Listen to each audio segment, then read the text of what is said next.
মানুষ অনেক কিছু বাদাম নিয়ে মন্তব্য করে, কেউ বলে চীনা বাদাম, কেউ বলে কাঠবাদাম, কেউ বলে বাদাম।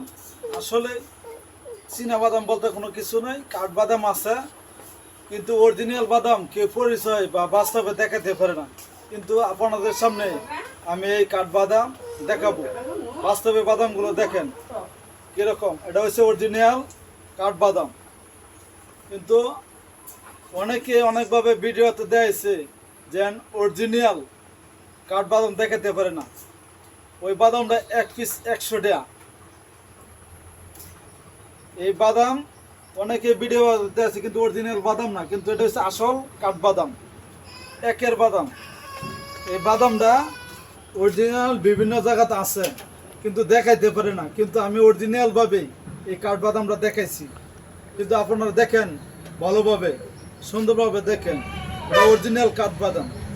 এক পিস কাঠবাদামের দাম 100 টাকা, কিন্তু ওই কাঠবাদামটা সবাই পায় না। কিন্তু আমি আনছি অনেক কষ্টের ফল দেখে ভিডিও বানানোর জন্য ওই বাদামটা কিনছি। এটা খুবই শক্ত বাদাম, উপরে চোলাটা ফেলাতে ভিতরে অংশটা খা।